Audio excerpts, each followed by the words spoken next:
Bom dia, meus amados irmãos, que a graça e a paz do Senhor Jesus sejam multiplicadas sobre a vida de cada um de nós nesta manhã, manhã que nos reunimos para adorá-lo, para bendizê-lo, para ouvir também a sua voz nos falando. Último culto matutino do ano, né? Quer dizer, não sei você, mas talvez você, como eu, tenha desconfiado que esse ano não ia acabar nunca, né? Tem uns anos que parece que não acabam, né? Tem 3, 4 semestres, mas chegou o fim do ano, aquela época em que as nossas baterias já estão meio descarregadas, funcionando só na base da força de vontade, não é? Resultado, claro, de um ano inteiro de correrias atrás de coisas boas, correrias atrás de coisas importantes, até inevitáveis, às vezes algumas correrias atrás de coisas desnecessárias também, é verdade, mas sempre correrias que deixam a sensação de que a gente não chegou a lugar nenhum. É verdade que também há época em que as férias chegam para muitos pelo menos, mas no final nós todos sabemos que as férias, sempre são rápidas demais. Dormir até tarde, viajar ou curtir a tarde livre é muito bom, mas antes de percebermos, já estamos nos reorganizando para compromissos, respondendo mensagens só para adiantar, preocupados com uma deadline logo em seguida ao retorno do trabalho. Então, parece que a solução também não vem das férias, né? E claro, a solução não está na simples inatividade, né? Parar de fazer qualquer coisa, porque os boletos não se pagam sozinhos, diz aí o ditado moderno, não é? Mas o pior é que a própria constatação de que a vida é uma sucessão de correrias e descansos muito rápidos, essa própria constatação já é um pouco cansativa. A gente cansa só de pensar que as coisas são assim. E às vezes a gente tenta deixar essa dinâmica mais equilibrada, correndo mais e trabalhando mais, para ver se a gente consegue descansar mais. Então, essa tensão entre atividade e inação, entre trabalho e descanso, essa dinâmica, essa tensão está muito bem ilustrada naquela cena conhecida em que Jesus visita a casa de uma família de amigos seus. Ali, junto com Marta e Maria, nós aprendemos a discernir entre a correria ansiosa e o descanso em Deus, entre discernir as muitas coisas desnecessárias e entender a única que é, de fato, essencial. Abra sua Bíblia lá em Lucas capítulo 10, nós faremos a leitura dos versículos 38 ao 42.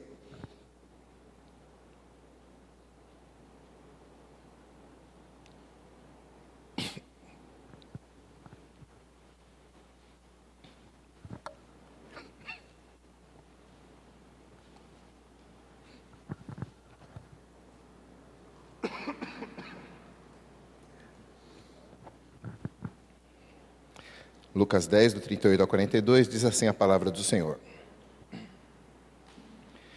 Indo eles de caminho, entrou Jesus num povoado, e certa mulher, chamada Marta, hospedou na sua casa.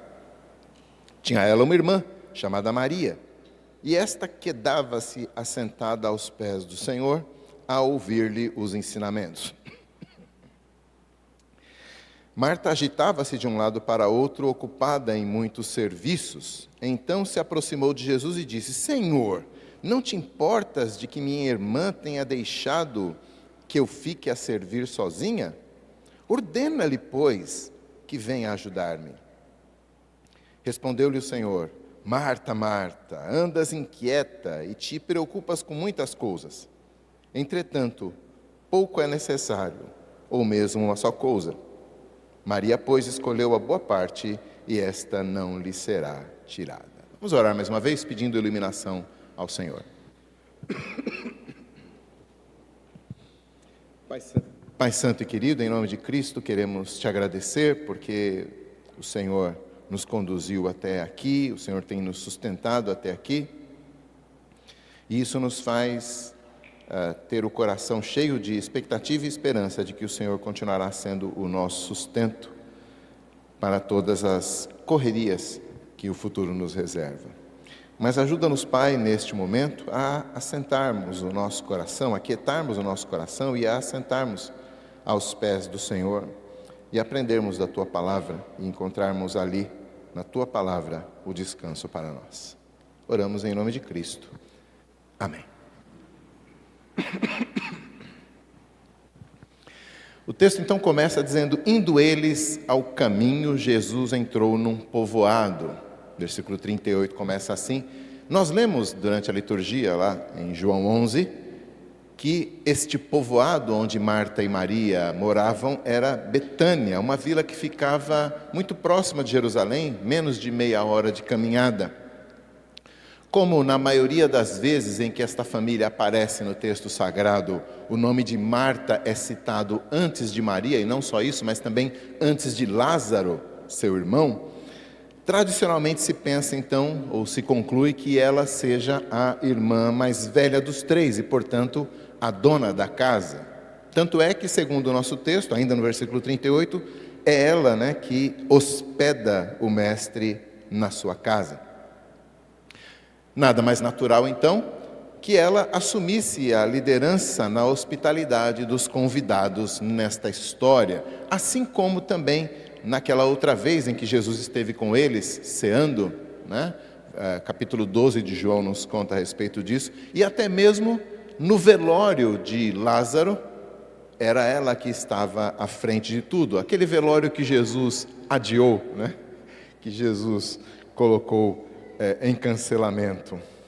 Então, pense você nesta irmã como uma anfitriã extremamente sobrecarregada. Afinal de contas, o eles aí, eles iam de caminho, se refere a Jesus e aos seus discípulos, pelo menos aqueles 12 mais chegados. Então, são pelo menos 13 convidados, fora as pessoas da própria casa. Esta é a razão para toda a agitação que domina a pobre Marta. Lucas diz no versículo 40 que ela se agitava de um lado para o outro, ocupada em muitos serviços. A imagem aqui é de que as várias tarefas haviam capturado totalmente a atenção e as energias de Marta, não tinha tempo para mais nada. Claro, nós vivemos numa época muito diferente, com tantas facilidades para o trabalho doméstico, dos eletrodomésticos, à indústria alimentícia, passando pelos congelados e, é claro, os aplicativos. Então, nós mal podemos entender ou compreender, imaginar o que era a correria daquele tempo. Buscar lenha para o forno, tirar água do poço para cozinhar os legumes e fazer um tipo de caldo que era a base da alimentação, o pão sendo assado na hora para os convidados, quem sabe um pedaço de cabrito, um jarro de vinho fresco e, para a sobremesa, uma pasta de figos, um bolo de uva passas, coalhada com mel ou pelo menos romãs secas. Ufa, muito trabalho. E enquanto isso, Maria, sua irmã mais nova, diz o versículo 38, está assentada aos pés de Jesus para ouvir os seus ensinamentos. Então não é à toa que há tanto serviço para Marta. A folgada da Maria está ali sem fazer nada.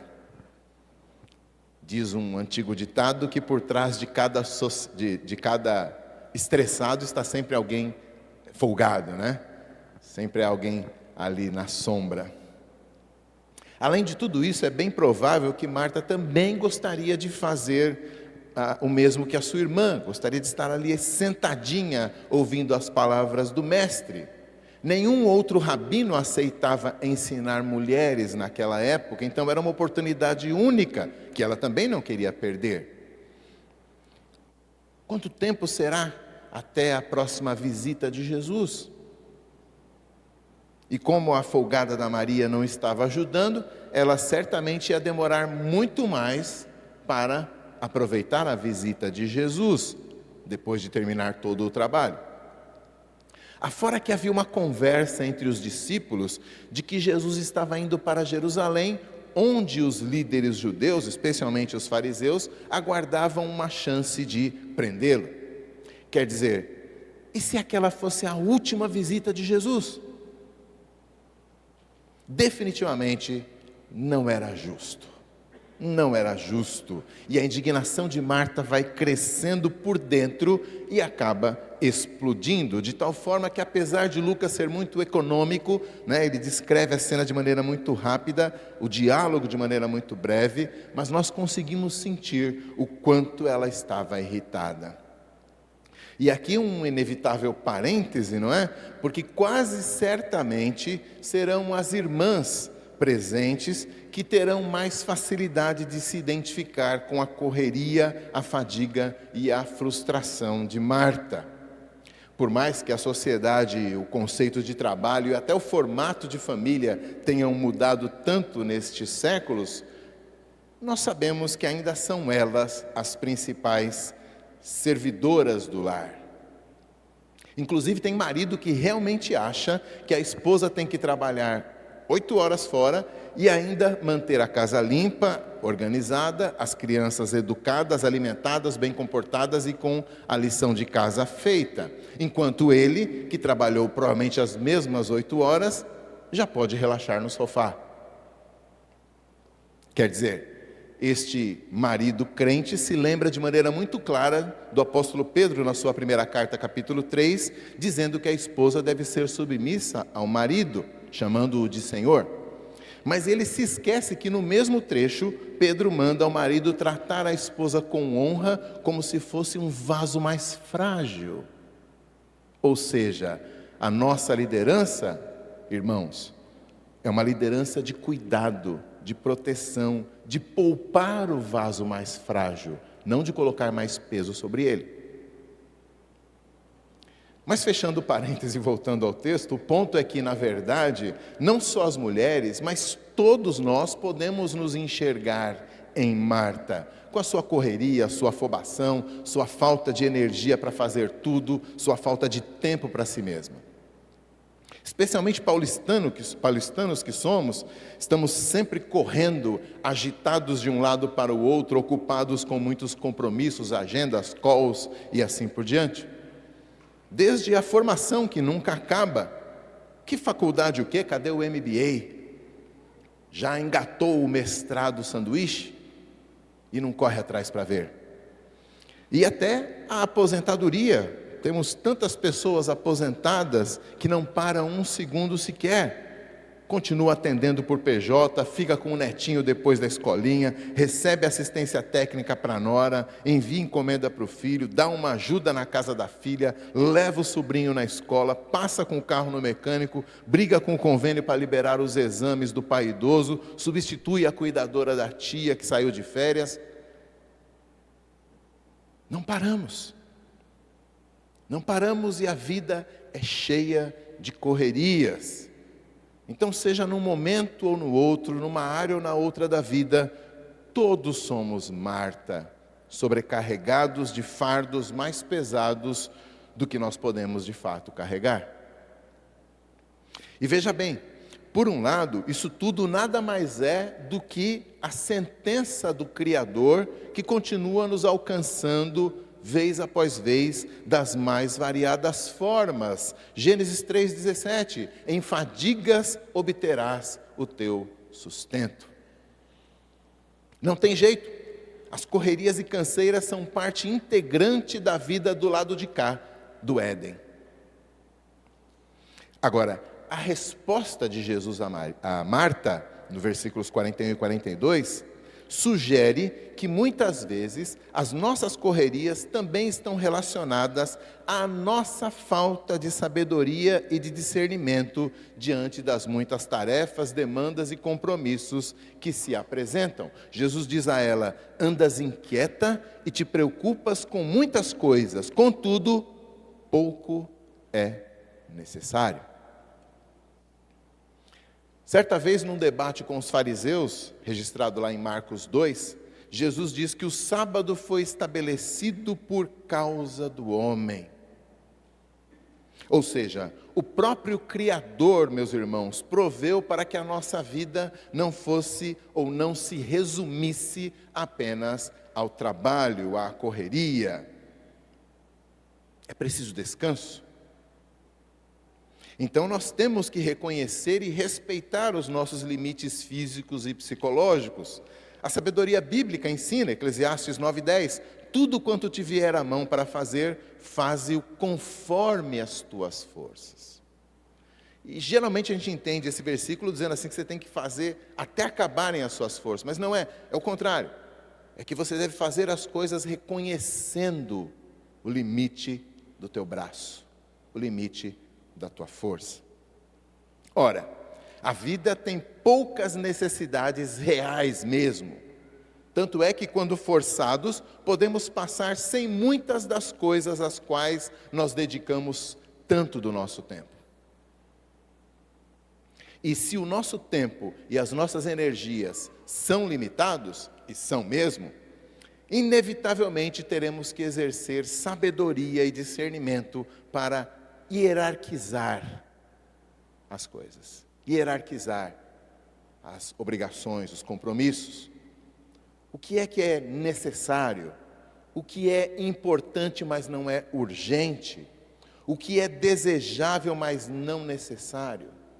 O que é essencial?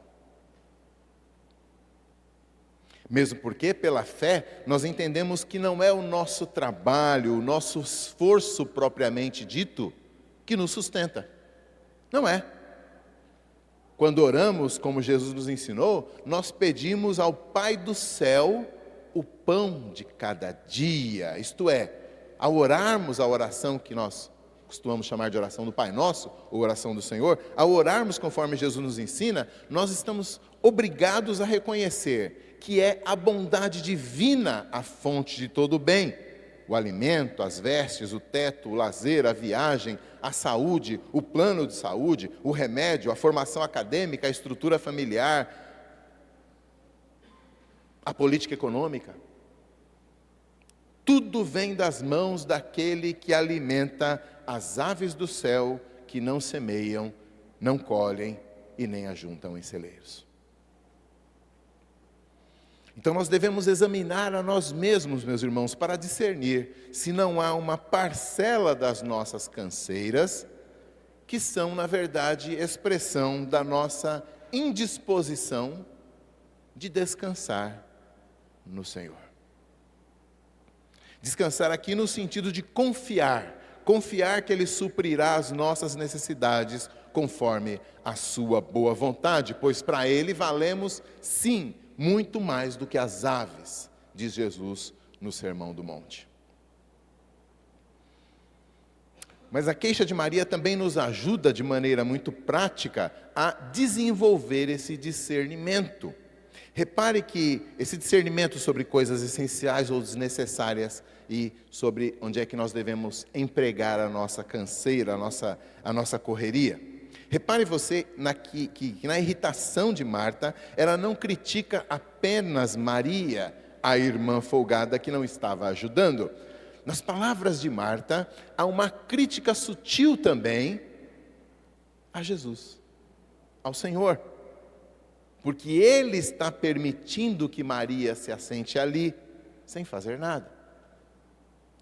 Ela diz assim em versículo 40, Senhor, não te importas de que minha irmã tenha me deixado a servir sozinha? Ordena-lhe, pois, que venha ajudar-me. Sabe quando a gente começa a frase dizendo assim, com todo respeito, justamente porque a gente vai faltar ao respeito em seguida? É bem isso. Sobrecarregada, Marta atribui sua sobrecarga à folga de Maria, mas também à negligência do Senhor, que está vendo tudo e não diz nada e nem faz nada a respeito. Sempre agitada com tantas tarefas, a Marta dentro de cada um de nós também vai desanimar e se frustrar com tantas correrias que nem sempre chegam a algum lugar. E vai se irritar com quem está fazendo menos. E vai se irritar com Deus que não vê a injustiça, que não corrige as coisas. A verdade é que a queixa de Marta revela muito do coração dela e do nosso também. Quando nós vemos o trabalho apenas pelo quão cansativo e frustrante ele de fato às vezes é, quando percebemos o trabalho apenas como um fardo cotidiano, é sinal de que estamos permitindo que a agitação de um lado para o outro domine o nosso coração, pese em nosso coração. Quando isso acontece, nós nos tornamos insensíveis, incapazes de ver o trabalho como ele de fato é, expressão da bondade do Pai nosso que estás nos céus, entregando o pão de cada dia para nós. E por isso, essa frustração, essa incapacidade, nos impede de trabalhar como expressão da nossa submissão e do nosso serviço ao Senhor que temos nos céus e que nos sustenta. Quando o nosso coração fica endurecido assim, frustrado assim, com essas correrias, nós deixamos de perceber o trabalho como expressão da bondade do Senhor e deixamos de entender que o nosso trabalho deve expressar a nossa submissão e serviço a Deus. As duas mãos ficam prejudicadas.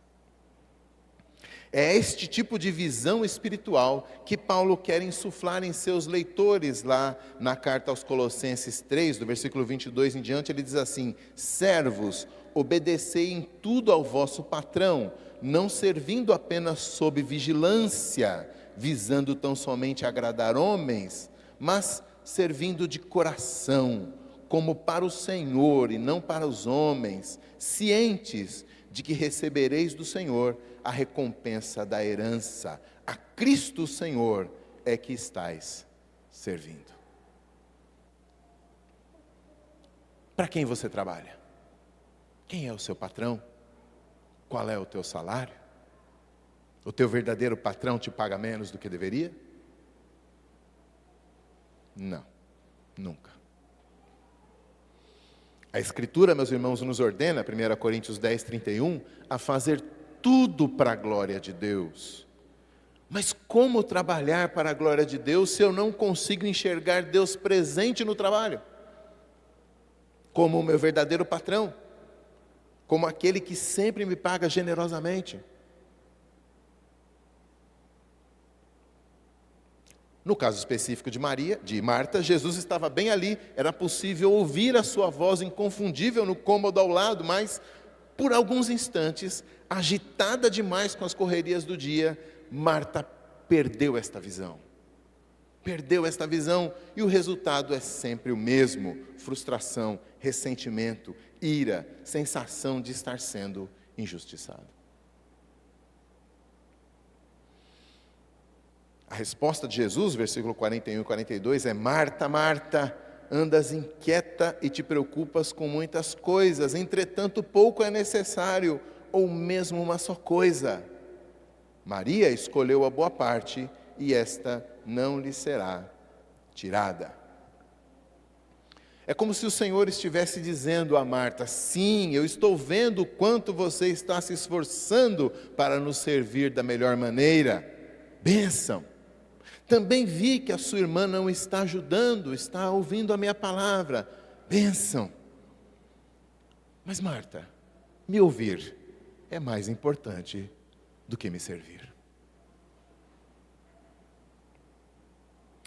Foi sem dúvida uma repreensão a Marta, porém ao mesmo tempo havia implícito um convite.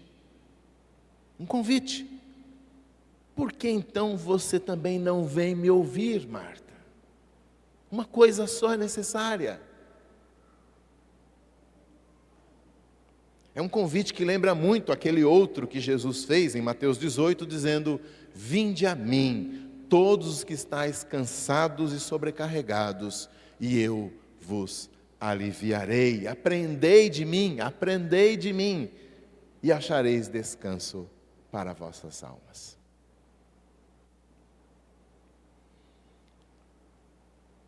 Não há descanso se não aprendermos antes. É por isso que é mais importante ouvir do que servir. Sem ouvir não serviremos direito. Sem ouvir nosso serviço não terá valor. Sem ouvir nosso serviço será fonte apenas de amargura. Então parece que Maria não estava sendo apenas folgada e nem fugindo do serviço. Ela apenas tinha entendido a importância de buscar descanso no Mestre e nas suas palavras. Afinal, diz Deuteronômio 8:3, nem só de pão vive o homem, mas de tudo que sai da boca do Senhor. Porém, meus irmãos, a repreensão de Jesus a Marta não nos fala apenas de como precisamos realinhar o nosso coração no trabalho e nas correrias do dia a dia, de segunda a sexta. Muitas vezes também precisamos realinhar a nossa visão e o nosso coração quanto ao trabalho para o Senhor, quanto ao serviço do seu reino. Podemos aprender com Marta que não poucas vezes o nosso zelo pelas coisas de Deus se torna um ativismo sem graça, em que fazer a obra de Deus vira um fim em si mesmo, e o nosso cristianismo se torna cansativo e agitado, com muitas atividades e pouca edificação, com muita agenda, uma agenda lotada, mas pouca alegria em Deus e pouca comunhão com os irmãos. Quando isso ocorre no trabalho da igreja, nas atividades da igreja, nós acabamos sendo picados sem perceber pela serpente da justiça própria.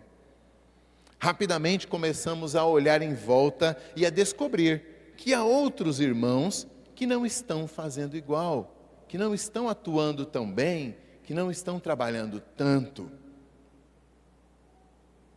Depois de picados por essa serpente, nós ficaremos indignados com aqueles que não estão agitados de um lado para o outro como nós, com aqueles que não fazem tanto quanto fazemos na igreja, com aqueles que não são tão dedicados quanto nós somos.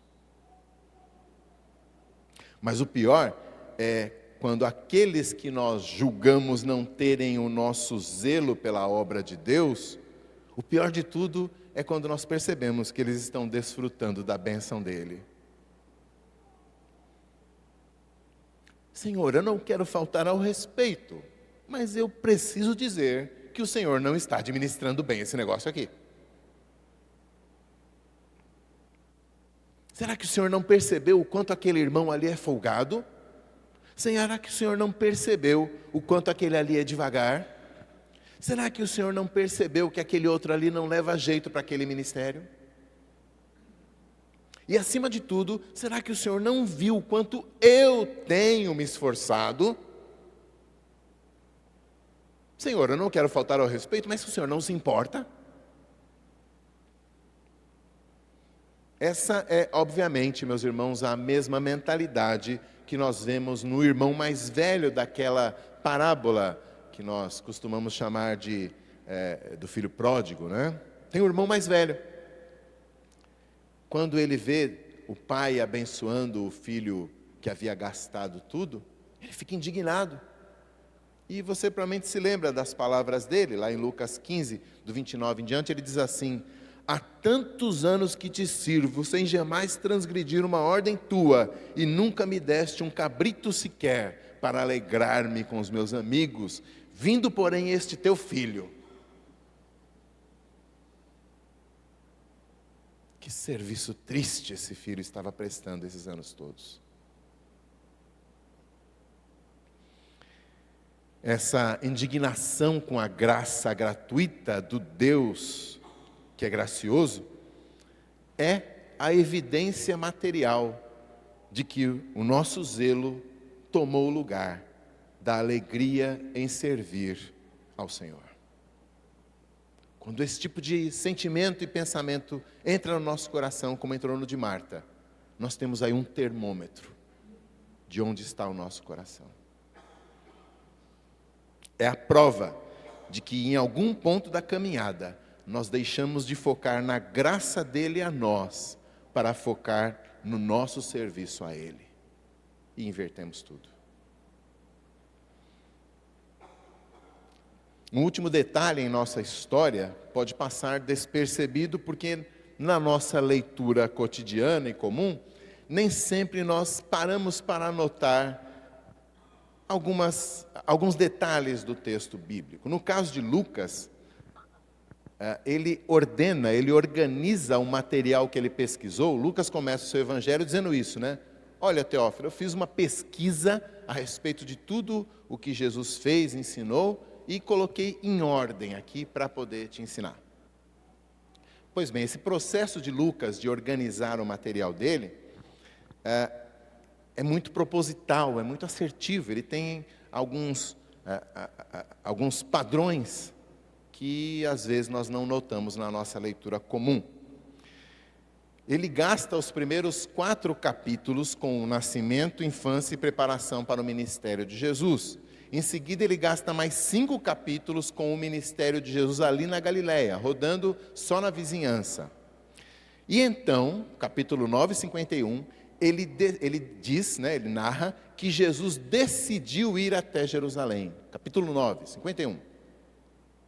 E daí, então, são 10 capítulos na sequência, com o mestre e os discípulos na estrada, caminhando em direção à capital. Caminhando em direção a Jerusalém, onde enfim chegarão, no capítulo 19, versículo 38, com a multidão aclamando Jesus, bendito o Rei que vem em nome do Senhor. A bem da verdade, nós sabemos que Jesus e seus discípulos visitaram Jerusalém mais de uma vez. Mas o evangelista aqui, Lucas no caso, ele usa este esquema para mostrar a jornada até Jerusalém como uma escalada dramática que vai alcançando o seu clímax somente com a prisão no capítulo 22, a crucificação no 23 e, obviamente, a ressurreição no 24. Mas do capítulo 9 até o 19, ele coloca as histórias como se todas elas estivessem acontecendo no caminho para Jerusalém. É uma estrutura dramática, uma estrutura literária. E é nesta sessão que ele encaixa a história que nós acabamos de ler. É por isso que o texto começa, como lemos, dizendo, indo eles no caminho. Quer dizer, a visitinha à casa de Marta é uma pausa para o descanso na dramática viagem até Jerusalém, até o Gólgota, até a tumba vazia de José de Arimateia. Ora, quando nós entendemos esse contexto maior, o pano de fundo desta cena doméstica, é inevitável começarmos a enxergá-la como mais do que apenas uma cena doméstica. Jesus está a caminho para Jerusalém, para fazer um trabalho que nenhum homem poderia fazer, realizar uma obra que nenhum ser humano poderia executar, instaurar o reino de Deus na terra por meio da sua própria morte e ressurreição. Esta é a obra, este é o trabalho dele, a missão que só ele poderia assumir.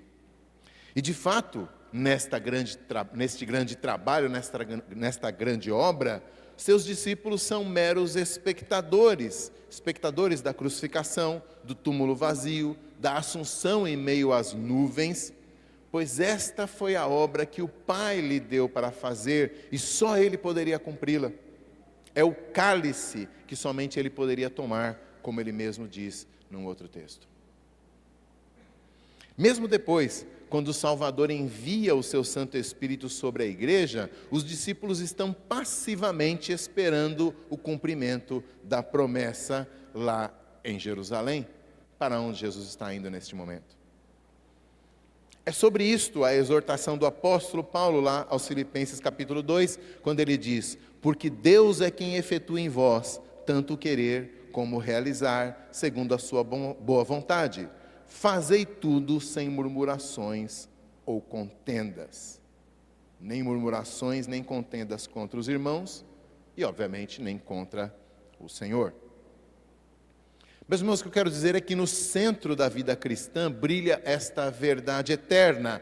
A boa parte, ou a melhor parte, não é aquela que nós realizamos para Deus, pelo contrário, é aquela que nós recebemos gratuitamente de graça do Deus gracioso. É aquela obra que Ele, Deus, fez por meio do Seu Filho. É uma obra na qual nós não temos participação alguma, senão a mão da fé que se estende para receber o presente gracioso. É preciso, para entendermos o Evangelho, olharmos para a cena doméstica de Marta e Maria com este olhar. Podemos nos distrair daquilo que é essencial quando começamos a entender ou a agir como se o mais importante é o que nós fazemos. Quando isso acontece, precisamos redirecionar o nosso coração e o nosso olhar.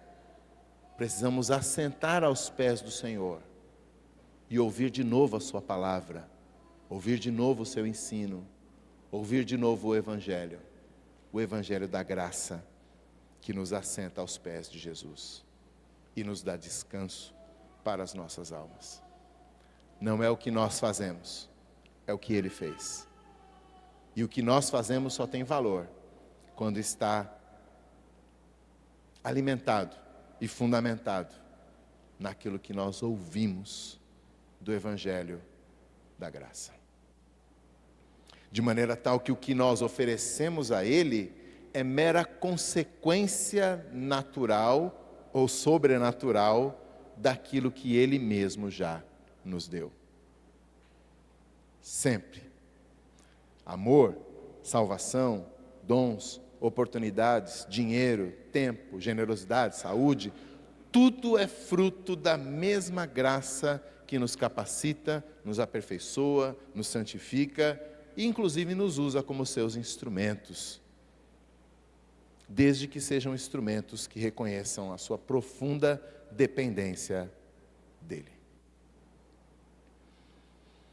Eu termino com algumas aplicações aqui, meus irmãos, e a primeira delas é considerando que hoje teremos as nomeações do conselho para os diversos departamentos da igreja para o ano de 2026, ou seja, as lideranças da igreja nos seus diversos afazeres.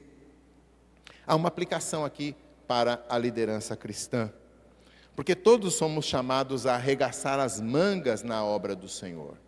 Porém, quando estamos na liderança, somos particularmente tentados, quando nós vemos alguém com quem contávamos se mostrar negligente, ao ver gente que poderia estar ajudando de braços cruzados, ao sentir que estamos sobrecarregados porque alguém não está fazendo sua parte, nós somos tentados pela justiça própria, pelo zelo sem entendimento, pela ira contra os irmãos e, acima de tudo, pela ingratidão contra o Senhor que nos chamou e nos vocacionou e nos capacitou segundo o seu poder que em nós opera eficazmente.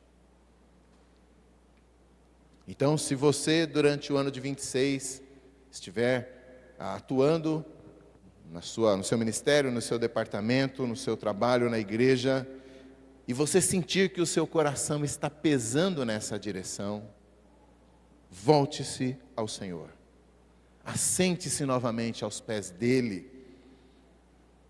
encontre ali, nas palavras do salmista no Salmo 131, encontre ali a criança desmamada, tranquila, no colo da sua mãe.